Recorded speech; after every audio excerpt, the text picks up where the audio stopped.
So, Bam, first of all, let me start by saying thank you so much for taking the time to actually come and visit us on Radio Now.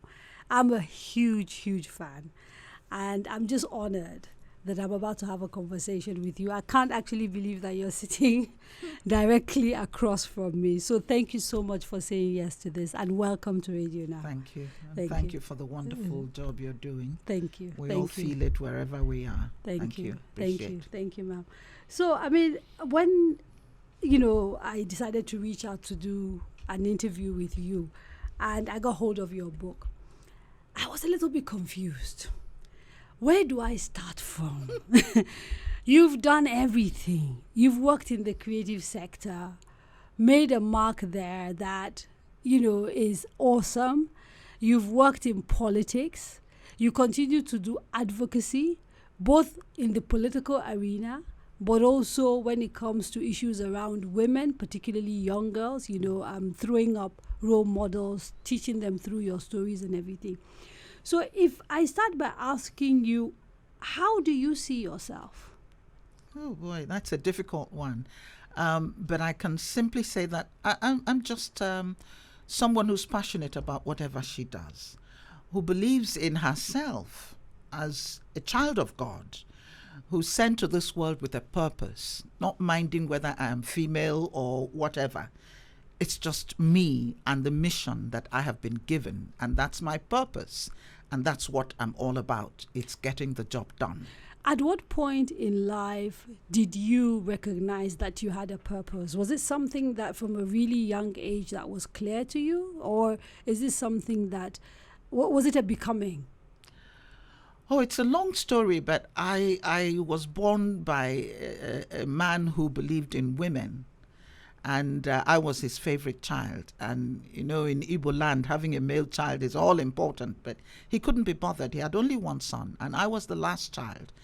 He poured out so much by loving me in such a way that it was just extraordinary. And that gave me a sense, a belief in myself. He died young. I was only almost 5 years old when he passed away. And that's what struck me when I was reading your book, that you were actually so young, but that his love was so deep and so thick. It was. That you still remember it, and it just had a huge infused me with impact. that confidence in myself, and I never forgot it. And no matter how hard it got, no matter how badly someone else treated me because I was a woman, I always remember the love of my father. And the fact that it didn't matter to him what sex I was, but that I was a special human being.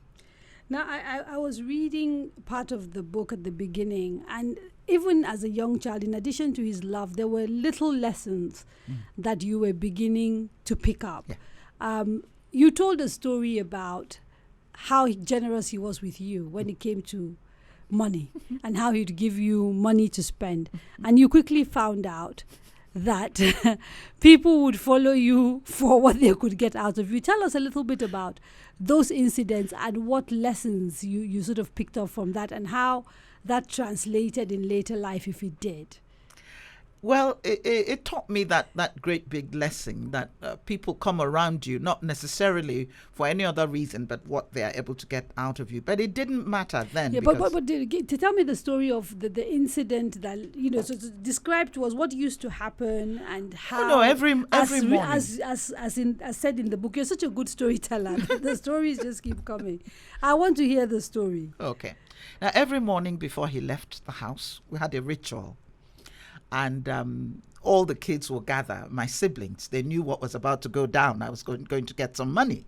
And was it just you and nobody else? It was just me. He didn't give anybody. It was just baby me. Of the house. Yes. So he would have a selection of coins. And then you had the penny. In those days was the biggest with the hole and the triangle, transversing triangles. And then you had the shilling, you had the sixpence, you had the farthing. The farthing was the smallest, so I kind of disregarded it. But my eyes would always go to the penny because it was huge. And I found it fascinating with the hole. I could try to put my finger through it. And people would be giving me signs. I said, no, take the shilling, the other one. For where? I would go and pick my penny. And he could only buy so much. Then one day, I decided there must be something about the shilling that everyone is pointing at. So I took the shilling, and oh my God, I realized what I'd been missing all along, and that the shilling was a lot of money. And that continued my education, that all that glitters is not necessarily gold. It's not size that makes you great, but it's what you can do. And the shilling could do a whole lot more than the big sized penny. So that was lesson. And my father knew what he was doing. He could have told me, Ada, Nene, take this one. This is one. He could have said it, and I would have believed him and taken it, but he never did. And so you learned. I learned it that by lesson making the mistakes hard way, of yes. picking the wrong one. Yes, but you also learned that there were people who were after. Oh, absolutely. Because, as soon as my father died, everything changed. So the charmed life. Yes, ended. It ended. My mother was too busy taking care of everybody. My siblings, particularly my immediate senior sister, who had hated my guts because my father was so preferential in his treatment, she now said, okay, now I'm going to deal with you. And there was nobody to protect me anymore. I was at her mercy. And that shilling that always came, and when the shilling came, she would carry me on her back. I could slap her. I could kick her. I could do anything I wanted, so long as the shilling was available to be spent. But now, okay, come and do it again. There was no shilling there. But beyond the sort of sibling rivalry, what did the loss of a father do to your family, and particularly a woman trying to raise kids at that time all by herself? The story of your mom here. My father was wise to have married this woman. She was a very hard-working woman of integrity and very focused. And to honor my father, her focus was the family, making sure that we all went to school. Friends disappeared. My father was such a generous human being. He was raising other people's children. He was helping so many people. He actually didn't save money for his family. He used to borrow from my mom, who was a trader. And when men borrow, they never pay back. And you dare not ask for it. So there we were. Now alone, my father was gone, the influential politician, the rising star, and it was just our mom and us. And she stepped up to the plate. And she not only raised her own children, but all the other children that my father had taken on, my cousins. And I can't say enough to really describe what my mother was like. So some of this resilience and strength we see in you is clearly coming from her. But in also reading this book that you wrote, I also noticed that you also had a really strong grandmother. A woman who you described as owning property. Yes. Which year was this? I mean, are we talking about Nigeria of the 1930s? Yes, we're talking of the 1940s. As far as I could remember, of the 40s. I was born in 1952, but she had become a woman of means and was doing just what my mom did. And this is something she passed on to not just her children, but her grandchildren, to always take care of the people around you. Life is not just what you're able to do for yourself, but what you're able to do for everybody around you. My grandmother was extraordinary. And she had friends who happened to be men. And she was just crashing all the stereotypes, all the things that people said should not happen. Yeah, exactly. A house in Obosi. Yes, she was the first woman to build a one-story building in her hometown, her husband's hometown, Obosi. And she took a lot of flack for that. There were people who hated her guts, but did she mind? She was very hardworking. She was very close friends with Alvan Ikoku. And she used to supply food to his college.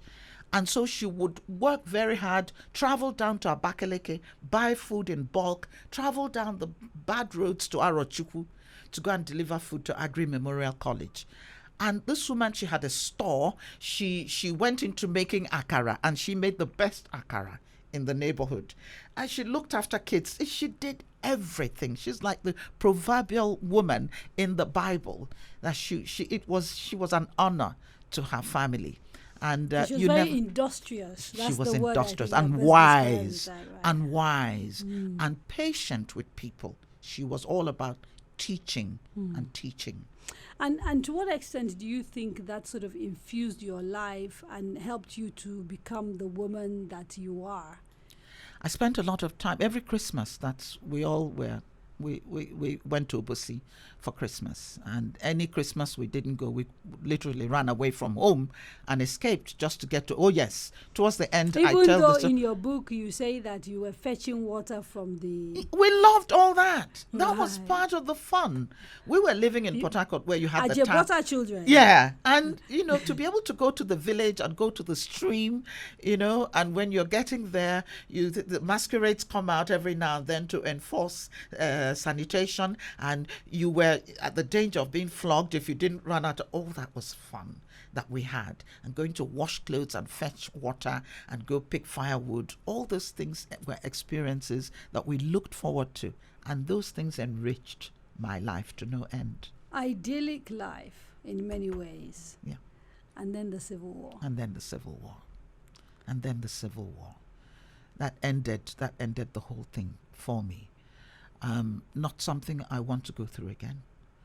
Not something I would even wish on my worst enemy.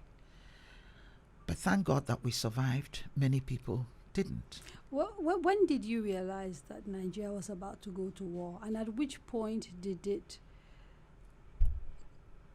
get into your consciousness that your people, the part of the country where you're from, is actually going to be the center of the conflict, and that it was most likely that most of the victims would be from that part of the country? It took a while because you never imagined such horrors. There was no background in my head, no such experience except, the shootings we saw on films or the tribal wars between different groups. That was it. Nothing that you really ever witnessed. When we left Port Harcourt, when Port Harcourt became too hot, my mother was wise. She sent us off to the village early enough, and she stayed on. When she now joined us in the village, it was very clear that the geographical area where we had existed had narrowed in and was getting smaller. And so you could hear gunshots even while we were in R&D Zogo, which is like 10 miles away from Okigwe. Okigwe became a war front. And sometimes we would go to the farm and a bullet would just whiz by. Or you now saw people who were wounded. And as a young girl, I got trained as a nurse's aide. And I was working in a hospital, and I witnessed soldiers being stitched up without anesthesia. The cries I've never forgotten. They continue to haunt you. Yeah, I can wake up in the middle of the night hearing that. And then we were working with children who had kwashiorkor. That was the biggest killer. That was very painful for children to die in my arms and for me to watch old people die. And we lost so many. At a point, you kind of become immune to it. It's what you see, dead bodies on the roadside. I imagine, because that's the only way to survive that was it, yes, isn't it? You had to sort of exactly. And go for me, working, stitching up wounds, and then washing bandages and going through all that was an education in itself. But the war brought out something else. It brought out people's kindness towards one another. My mom would share our food. I will make gari, loads of gari, because we learned to grow the cassava, bring it up, grate it, wring out the water from it, fry it. My mother would have shared everything so that nobody went hungry. If we had a little salt, she would share. If we had a little fish, she would share. That taught me a lot about communal strength in sharing the pain and sharing the joys of life. 50 years on, and the ghost of Biafra continues to Yes. haunt this country. Yes. And again, we are in a bit of a dire situation now, Yes, because, we are. the drums of war and violence Yeah. have been unleashed on the land again. Yeah. When you look back now, where do you think the missteps happened? And I'm here not talking about necessarily the war, but once the war happened and you couldn't sort of undo that, Yeah. what in your view should have followed the war that might have avoided us this long 50 years of pain, bitterness, and division? I think that for too long we were in denial about the war, that it actually happened. So it was not taught at school that such an event took place. We weren't discussing it in the pages of the newspaper, on television. It was just not, you don't mention. Why do you think that is? That there was it because the government of the time made it like a taboo subject? Was it that the pain was too much for people and they were still processing their losses? Why do you think Nigeria sort of turned its back on a conversation about the war? In many ways, a conversation that people believe, had it happened, might have saved us a lot of grief. I think the government had a lot to do with it. So if you wanted for your own safety and sanity, just don't go there. Because different stories were being told about the war that they were not true. But that was the narrative that various governments that came on after that, that was the narrative they were putting out. And the narrative was to blame Ndibo. So you never allowed them to really tell their story, and those who were witnesses to history to be able to tell their stories until much later. By that time, attention had moved away from the war and the lessons that we should have learned. And the hatred of Ndibo continued to be on the rise. And that was very difficult for people like me, because I didn't see that before the war. But after the war, it was all changed. And even some people had to change their names and would not answer Igbo names. If we are together, an Igbo person would speak to you in English. If you spoke to them in Igbo, they would answer you in English. I thought, I guess because we were afraid that maybe they think we're plotting another coup or something if we speak our language. It's important to ask this question. So was it a question of Igbo people who'd been traumatized, who'd been beaten down by these countries, who'd buried millions, being so fearful that they projected some of these things? Or was it a genuine situation where the atmosphere was actively anti-Igbo within society? Or was it a little bit more complex and nuanced because it was a combination? A combination of all of the above, yes. But one thing that I'm happy about now is that we are talking about it. The fact that we are having this conversation is a big plus. It's out in the open. Let's talk some more. Let those who witness it on all the sides write. Let's hear your story. It may be different from mine, with a different perspective, but I want to hear it. I think that's important to the healing process. Why do these stories matter? Because you learn from history. Because it's cathartic. Because you finish the story for yourself. You have closure on certain issues. For me, I don't have closure on some major issues in Nigeria. No, I don't. I don't have I don't have closure on the issue of abandoned property in Port Harcourt. My father had served as deputy mayor. So for the younger audiences who don't know that context, and because we don't do history, I think you have to explain that fully. Exactly. After the war, Ndibo could not get back to Port Harcourt to claim their property. In the book, I talk. And was it a predominantly Igbo town at the time of the war? I wouldn't say it was there were many Igbos there, more than Yorubas or any other group. That's for sure. But then the local people also were there. But the Igbos were many. And imagine that my father was the first man from Arondi Zogo at the Federal House, but he wasn't representing Arondi Zogo. He was representing Port Harcourt. So at that time, we had politics that allowed people to basically claim their residency. Absolutely. More progressive than what we have now. Thank you very much. You had a Fulani become mayor of Enugu. You had all that going on. And we seem to have lost that.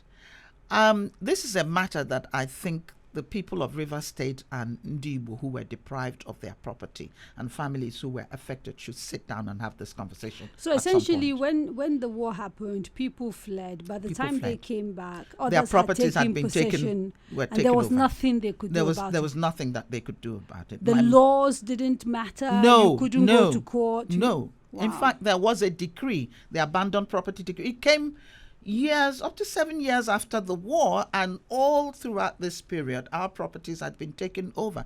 Many landlords, many owners of property committed suicide because they had nothing else. What did the decree say?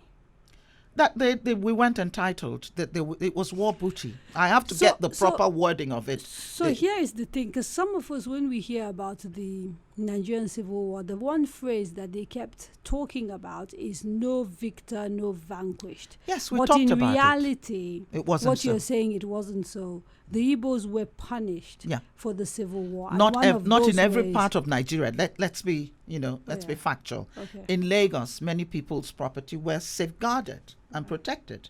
I believe in the northern part of the country as well. So this particular issue was peculiar to Port Harcourt. And I believe it came out of that fear that Ndibo were dominating Port Harcourt in politics, in property ownership, in whatever, that they were dominating and had to be stopped and removed. But when still we're a few months ago, we were talking about killings in River State of Ndibo. And so are we still doing this? Right. Is this still going on? And nobody's questioning it? Nobody's probing it?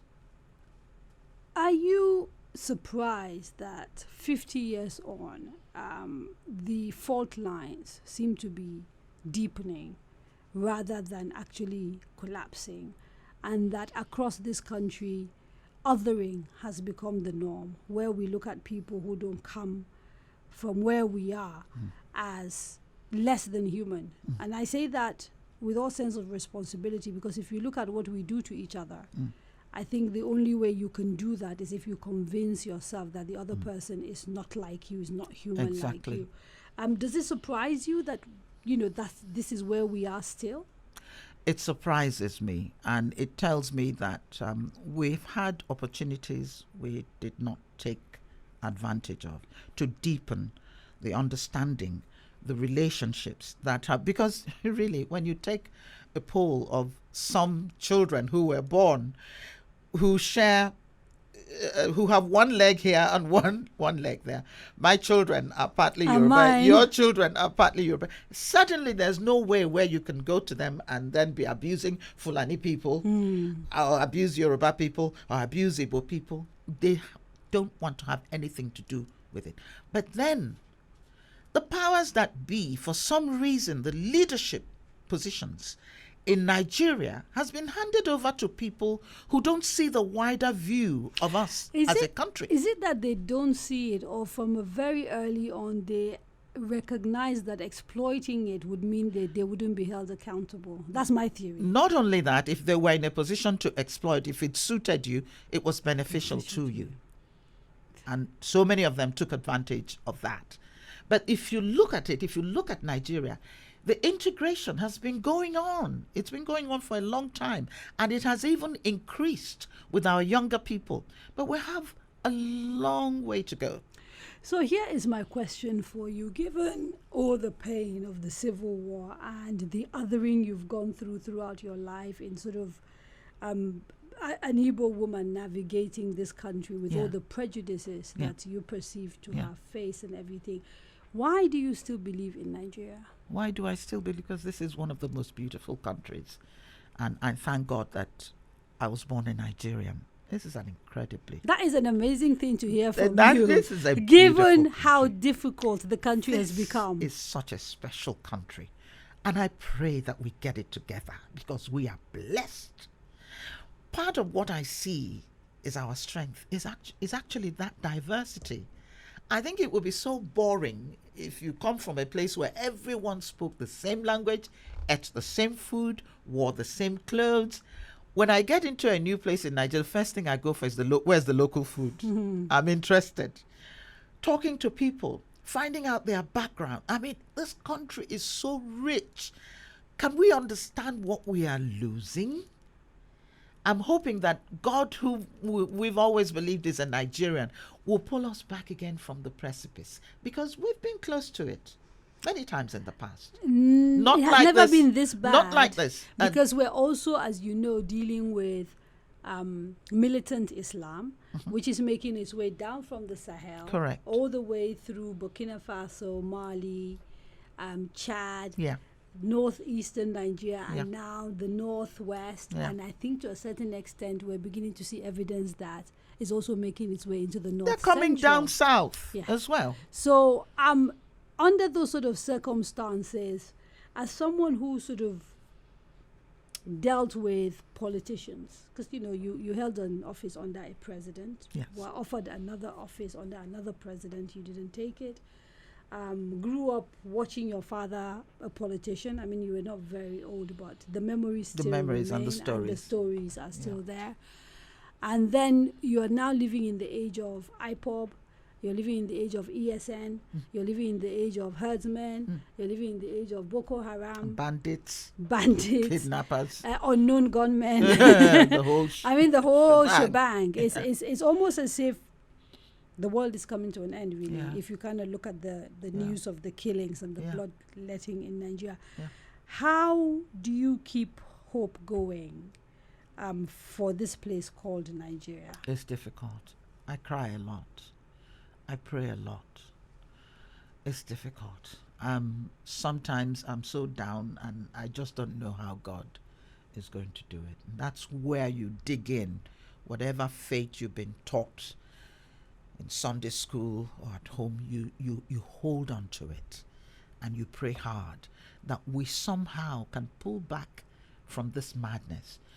Because as you've said on so many of the talks you've given, so many of the posts you've made, it's the ordinary people who are going to feel the effect of what we have brought on to ourselves.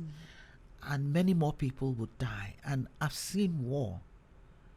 I don't want to see it again. But if I have to defend myself, I'm going to have to defend myself. That's ultimately... Do you see yourself going into exile? I have no idea. I don't want to leave this country. But I will do whatever it takes to save myself and save my family.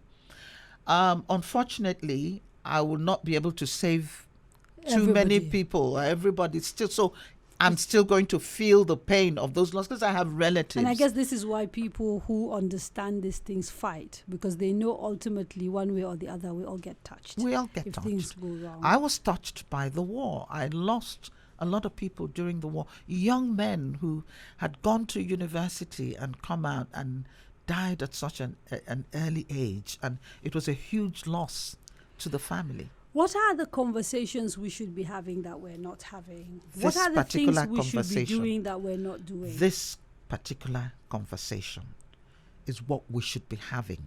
And I thank you for inviting me here. I thank you for having the courage. When I told a friend, I said, this is where I said, please greet her for me. So you have the courage to address these issues. Let everybody have the same courage. Let us be able to cry to one another. Let us be able to look at the situation and see the truth for what it is. We have a war coming at us. Yes, we've had internal issues. Recognize also the external influence. And please realize that when this place falls apart, the scavengers would be here for easy pickings. We become easy pickings. Yes, that's what's going to happen. Yes. And we would be the greatest losers. So whatever I can do to stop that war from coming, I would do. But again, it's only a tree that you would say, I'm coming tomorrow to cut you down. And he remains there. A normal human being would look for ways that he's going to use in protecting himself. And that is what is going on. And let's not deny that people have to protect themselves. They're human beings. They're going to try that. So if we're going to look at this issue, let's look at it all round from every angle. Let's not say, oh no, you just wait there until the terrorists actually arrive and pick you off one by one. You can't do, you have to do something to protect the conversation yourself. about the right to self-defense. Yes. and in the way it has sort of manifested in different parts of the country. So we've had in the southwest, for example, the state governments got together, got Amoteku going. With all the criticism, they've still got some sort of body. In the north, the hasn't been as straightforward because we've ended up with murky conflicts that include things like civilian JTFs, local people sort of trying to defend themselves, and there's some of the people who took the guns becoming part of the problem, so it's become really murky. In the east, you have IPOB setting up ESN. What are your thoughts about IPOB and ESN? I look at IPOB not as terrorists.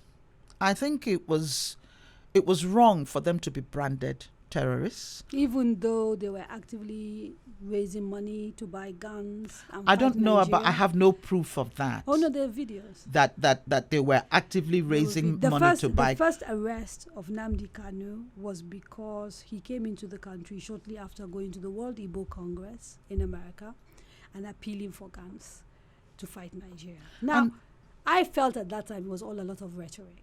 I didn't believe he was genuinely going to buy. I'm telling you my personal Yes, I'm belief, listening. and that the government overreacted, and that if they had managed it slightly differently, we might not have seen the escalation that we Indeed. did. But there's no doubt, definitely, that he has asked for and received money to buy arms to fight Nigeria. Be that as it may. Again, I didn't see all this proof, but I'm not really going to address that.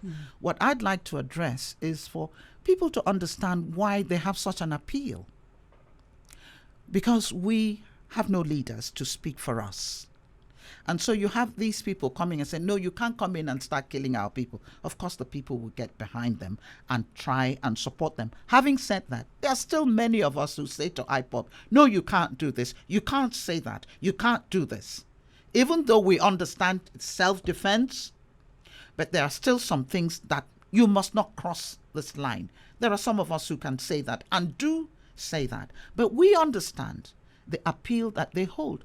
And the hypocrisy that comes in is when you have the bandits and the kidnappers and whatever you choose to call them, and you have individuals in our society going to negotiate with them, speaking on their behalf. And they are free to do that. And these people are killing it's and like maiming people. Some criminals have more protection than others. Exactly. And I'm saying, and then you're prescribing iPod, and you're going after and killing iPod, these young men and women. And we're saying there's a hypocrisy here. If you maintain a certain principle, let it be across the board. You can't have different rules for one set of people. And the federal government is being seen as protecting the bandits. And like people say, it doesn't really matter because sometimes perception is it's all it takes. It's all that matters. So it doesn't even really matter the facts of it, whether it's true or not. The fact that they are projecting that. Exactly, and because government never condemns them. Yeah. Certain members of society would defend them. It's not enough for justice to be done. It must be seen to be done. Right. Given some of the more recent troubles we've seen in the East, though, the burning of police stations, the sacking of a few communities, the killing of policemen, some of whom are from the Southeast, and the killing of the army, how worried are you about the cohesion in the North? Very, very worried. And I'm saying, let this thing be properly investigated. It's difficult for me to accept that our young people will go out and kill. It's very difficult for me to accept. And I would never accept it. It's not what we are about. Yes, if you want referendum, speak up and say, we want referendum. Nobody should kill you for that. It is your right. It's done everywhere in the world. But then you can't carry gun and raid police stations and kill security people, kill ordinary people. You just can't do that. What should we do sort of immediately if we wanted to sort of address this issue? The fifth colonists are there. I believe that. And surely government has all the apparatus of detective Do they work. Really? Because the evidence seems to suggest that the Nigerian state has now unraveled. It has lost the monopoly on violence and doesn't seem to have the capacity to protect Whose fault is that? people or itself. Whose fault is that? Okay, so I'm asking practical questions now. Yeah. If I have like a magic wand now and I make you president of Nigeria, and you sort of have the task. I'm not just like shoo, you know. And you have the task of trying to sort of help us navigate this difficult period. What are sort of the immediate things that need to happen? Number one, protect our borders. When the president says, all Fulani, any part of the world you are in, you're welcome, come on in. And we don't have a way of assessing. This is Radio Now. They're wonderful people. I'm Fulani. Yeah, they're wonderful people. I've met a few that I could have married, but what the heck. But if we had no way of being able to check who's who, and so you open the borders, and all these people are streaming But in. we are part of ECOWAS, and there is technically there is freedom of movement within I understand. ECOWAS countries. I understand. So is it that we need to go back to some policies because our security situation has changed and we assess Definitely. them? Yes, you have to protect yourself. The Ghanaians are said, my Igbo people are travelers. They're all over the place. Ghanaians will send them back. This group of people will say, no, leave. There are people who are thinking of their own country. If you're going to come into a country to mess it up, I'm not going to let you in as president of that country. Even if I want to invite you all in, there must be a process to enable the country, root out those who are coming with an evil intention. During the COVID lockdown, we saw trailers moving down to the south, moving to the southeast, loaded up with people. Who are these people? Loaded up with arms. Who are these people? And nobody's challenging them. Nobody's stopping them. This is what makes us think that you can't, at this very special time, this dispensation, where you know that we have issues with security, say it's open border, come on in. And you have no way of checking who is coming. Did you say that to every other group of people? You only said for Fulanis. And that was not fair. I don't know that is true. I'm not sure that we can verify that. Okay. That statement. I hope that has it been is said. not true. No, I don't think that is true. I will We do can't more verify research and it. find out. Yes, but okay. So, but you've been fighting all your life for things that you believe in. You're an advocate.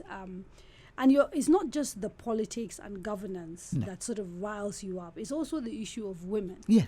You know, and young girls in particular, you sort of have specific messages for. So in the last few years, we've seen the word feminism come out as almost like a dirty word. Some women will say, well, I don't call me a feminist because of its connotations and everything. Are you a feminist? I am. Ho-ha. I am a feminist, and proudly so. What is feminism? Believing in yourself, that you are a human being worthy of respect and worthy of the opportunities that are available to everybody else, to do well, to make something out of your life. That's what it is. You're not diminished by how society sees you as powerless. I've never considered myself powerless. I'm a very powerful person, and I will use my voice. And can I tell you, even my own people don't like me for that. Welcome to the club of everybody my God. hating you. And, you know, I say that of all the groups in Nigeria, Ndibo are the worst in the way that they treat their women. It's like you ought to be seen. You must not be given any powers. She'll come here and outshine us. Who does she think she is? Come on, go away. They will look after you as their wife. But you must know your place. Thank you very much. And I'm one of those that my place is everywhere I want to be. So that. I mean, the recent NSAS protest, for example, if anything, showcased the power of women to organize, because FEMCO, the young group of I think 8 girls who came together to help with food and everything, did a spectacular job of sorting out logistics. It took us all by surprise, didn't they? And all of that, and yet we've seen a backlash against them, including from people who previously supported them. So you have people who believe in the NSAS cause but are somehow cross that it is young women that have sort of taken the lead and are shining as a result of the work that they did. Can culturally, we have a problem, don't we? Yeah, we do. Huge one. Huge one. Why? Why do you think men feel threatened by women? It's the fragile male ego. Excuse me, the men in the room. It's a fragile male ego, and that we have to be massaging every time. You are good at what you do. You are great. But you got to play it down. Dim your light. Yes, and go do the work, but pretend you're not the one that did it, and that has to stop. And we have to take the individual decision that you own yourself. This is who I am. And how do you do that? I say to young women, what my mother and my grandmother taught me: you earn a living for yourself. That's the starting point. Financial independence. You are not going to depend on a man to feed you, because when you depend on someone for everything, then you're in trouble. They can stop the flow of funds whenever they want. I mean, I was married. My husband didn't send my 2 boys to school. I paid for their education. He never one day gave me money. Here's food money. Here, I bought everything. And I kept quiet. And my mother said, don't say a word. Just go ahead and do it. And not only my own, but the extended family I took care of. I talk about it now. I talk about it in the book because I want other women to know that it happens to the best of us. That thing you're going through, we've all gone there. And if I could survive it, you can survive it. And how do you survive it? By being independent-minded, by taking care of yourself. Don't sell yourself short. Don't think that because every man is looking at you, so you've got to sleep around with all these men. You've lost your sense of self by doing that. And this is the lesson that I'm giving to our ladies. You know, I have two sons, 3 that I raised, and I know the difficulties they have in dating. Their girls are looking to be taken out. And I said, Mom, I ain't giving you no. Tell her no, you know. So Dutch. Yes, absolutely. And I was raised to go Dutch. You know, in those days, a man wants to take you out. Listen, when we finish, I go to my apartment, you go home. Yeah. Not like, let's have coffee. Mba. So let me pay for my part of the dinner. Yes. This is the lesson. Are you seeing, things happening with Nigerian young ladies that give you hope? That we are raising a generation that would do exactly this thing that you're doing? I am seeing it. They are so bright. They are so sure of themselves. I'm going, yeah, okay. We've done some good work here. Mm-hmm. All right. And many more, because there are others who go out and they are raped and they are murdered and they are sold. We had the sad story. And we have them, yes, born. I know. Yeah. And we have them dying in the deserts. We have them dying in the Mediterranean Sea. We have them being locked up. I mean, so much of that is going on that it's no longer funny. And if only the Nigerian society as a whole can come to the recognition of the importance of women in the society, they raise the future generations of Nigerians. In fact, there are people who argue that the reason we keep having these issues is that the feminine has been removed from our life. So the things that women bring to the table have been pushed aside. And it's an all-male affair. And so we've ended up with countries at war, basically, even across the globe. But let me move you to, because you've done so much, and it's kind of hard to know what to talk about, what not to talk about, because your creativity, you're an actor, but you are also a well-renowned, respected, award-winning singer. I mean, I grew up listening to you, and I used to rock your music. I'm just still can't believe I'm sitting across from you. So it's really, really an honor. But I also noticed in reading your book that you also were not shy about holding the creative sector to account. Yeah. You talked about the exploitation of singers and actors by people in positions of authority in the industry. How much of that has changed from, when you were sort of early on and a young starting out person in the sector and now? Because I'm an old woman now that nobody would dare do that to, I can only speak from what I hear, the experiences of younger people. It is still going on, but there are a lot of smart girls out there who know that when you have talent, Your talent should speak for you. Hold on to your integrity and just push with your talent, and God will make a way for you. You don't have to sell yourself. You don't have to bring yourself down, because it takes away from that image, from that sense of self-worth. And hopefully, those of us who have gone ahead of them had it tough, because I was criticized a lot. Oh, I was criticized. I was abused. I was called all manner of names. And I stood my ground and stayed focused on where I was going. That at some point they had to come around with respect. So, I mean, your story is a story of honestly resilience, and I saw a lot of myself in some of these stories that I read about. The being accused of, doing things that you have no idea about. The Abacha story, the 1 million man match. Yes. You were a musician. Yes. You went to do a concert to celebrate the Super Eagles. Thank you. And then you wake up the following morning and people are saying you are pro Abacha. Yeah, come burn down her house, burn down her office. Yeah, let's. It was that serious. It was that serious. And when people were advising me to leave town, I said no. If I perish, I perish. But the truth is what I stand on. And if you wake me up from the dead and ask me the same story, it's gonna come out exactly the same, because won't truth change. is constant. And no amount of blackmail is going to pull me down. I'm the only one who can pull myself down. If I'm not listening to God talking to me and giving me direction and doing what I'm supposed to do and using my talent in the way I'm supposed to use it, I can bring myself down. But somebody else projecting lies on me cannot do that. As I said, interesting life, difficult to sort of know what to leave and what to get out. But I can't finish this without talking about two other things. Yeah. Fela wanted to marry you. Yes. Now, how would that have worked? Were you going to be one of the 27, or how was it going? Ask me.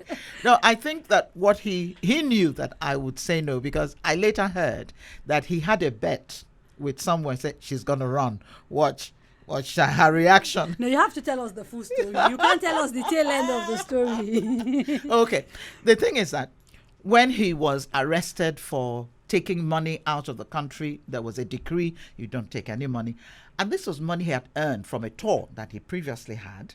And he took, I think, about 1,000 something pounds. And he was caught with it and he was arrested. He couldn't meet up with his concert, and they arrested him and jailed him. So, and I came up and said, no, that's wrong. And so But everybody kind of knew they were just looking for an excuse. It wasn't really about the money. Everybody that comes in, like President Babangida said that, asking me, well, why are you going to arrest Fawemi? He said, well, every head of state arrests him. I had to do my own. So they were looking for a reason to arrest him. But I wrote that article at a time that people could not criticize the military. No, you don't do that. But I could. And it was Idiambo that said, leave that woman alone. She loves this country. Oh, my God.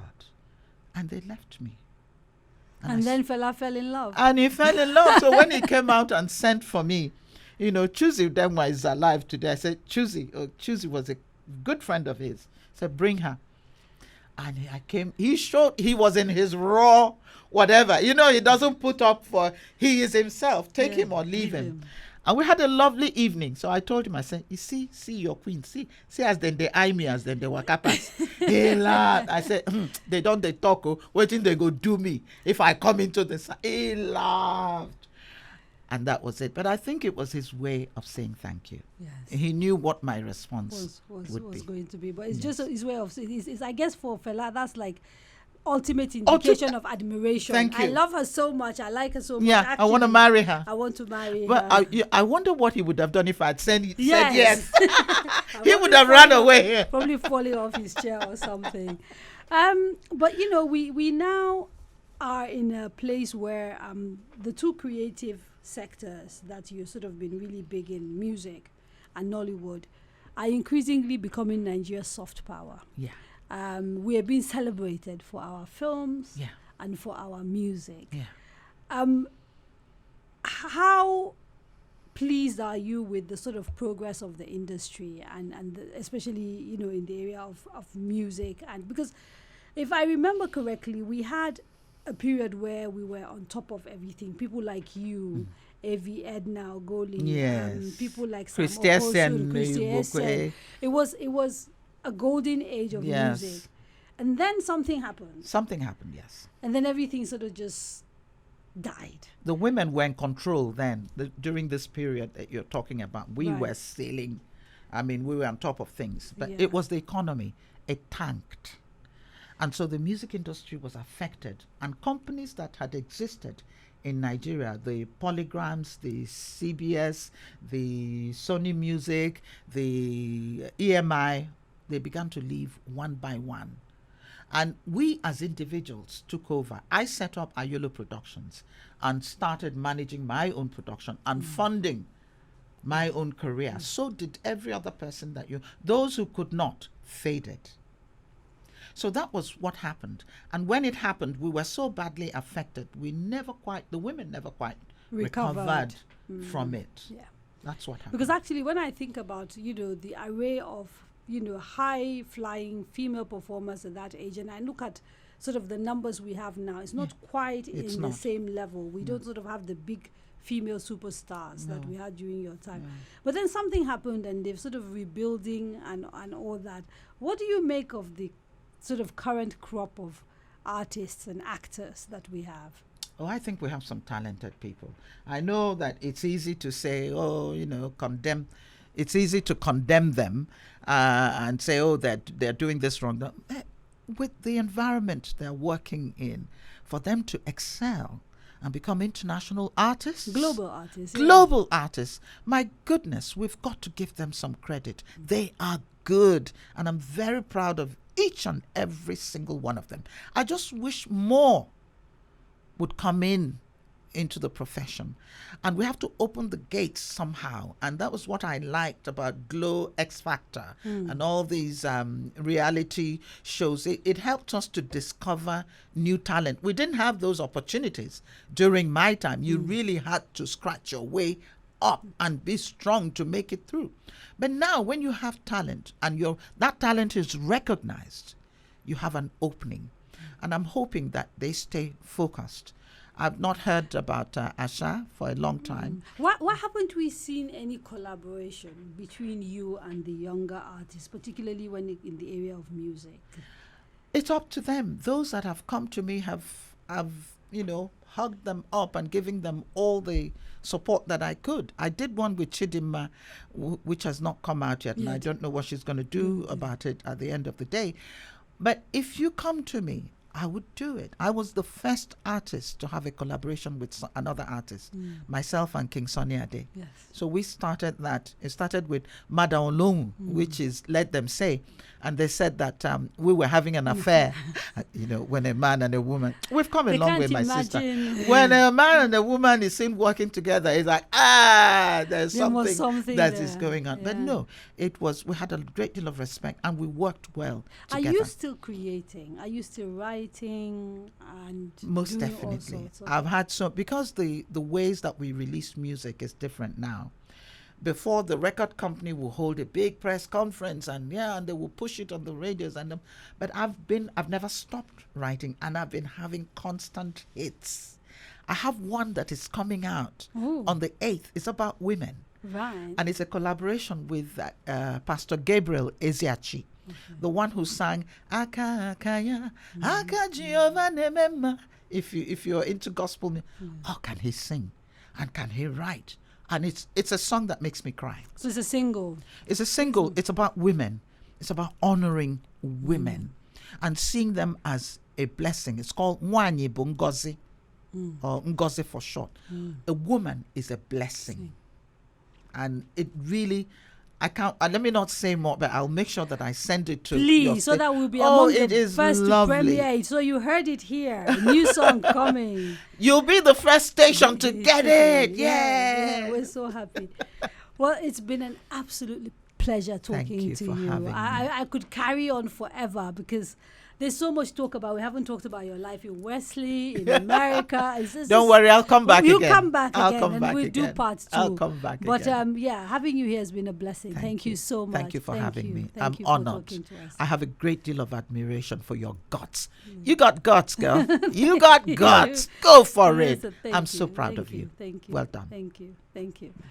Anything that we missed out that has to be said? Is there anything you want to say that you haven't said? I don't know. Anything? Anything? You have questions? She's in awe. She's just looking at you like. Any questions? Anything to touch? Anything to cover? Young millennials and Gen Z. You have? You have to read What? the book, an extract from the book. Oh yeah, Oh. just give us a few so that we interspace it. What are your favorite portions? Just It's 2-3 difficult. sentences. Oh it's, really? It's difficult to. Oh. You choose. I cannot choose. You choose. Anybody else? I liked the story of the penny at the Okay. beginning. Okay.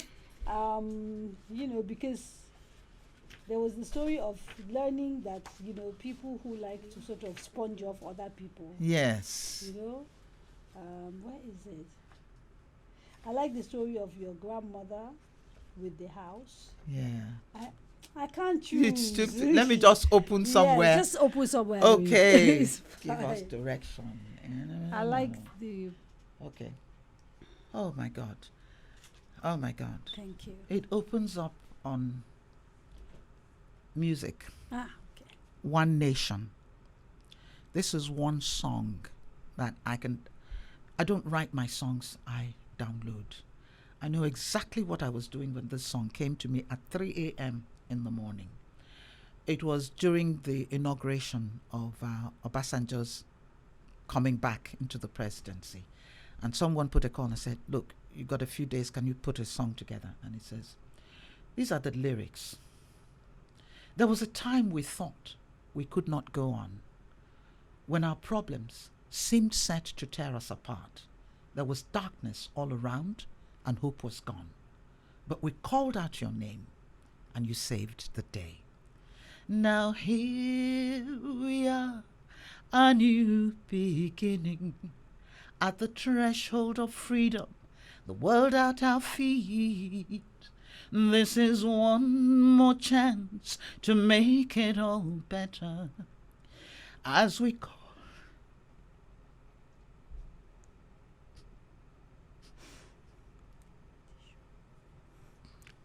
So sorry. As we call out your name to show us the way, we'll be singing, you are the one, Almighty God, our only inspiration, a sure foundation on which we stand. You shine the light, our only restoration, a sure foundation on which we stand. Our difference is our strength. In our diversity lies our unity. There may be many tongues, but one voice, one nation under God. Help us, God. Sorry. That's okay. I'm sorry.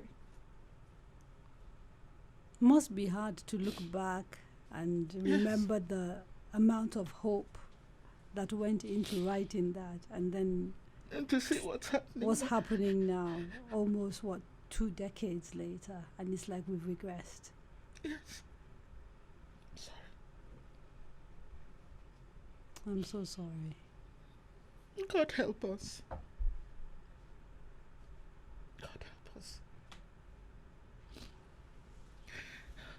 If you're a leader, wherever you are, and you're listening to this, I cry on behalf of all Nigerians who are badly affected by the situation in this country. Blessed people with talent, with so much to give the world, to show the world. Let our light shine.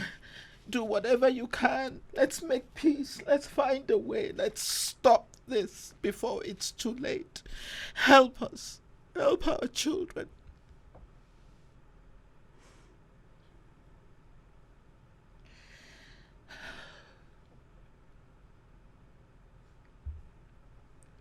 Nigeria seems to regularly break our hearts. It's Breaking hard mine into loving this pieces. country, isn't it? It is. I've had to, because of the issues I've taken on and the things I've suffered throughout my career of actually people who feel that I am too much and should be kept down. But it has never kept me down. Because there's a reason that God put us in this place called Nigeria and brought us all together. With our beautiful differences, brought us There are together. no accidents. is what No, you're no, no, saying. not at all. Not where God is concerned. So he must have a will. He must have a will for Nigeria.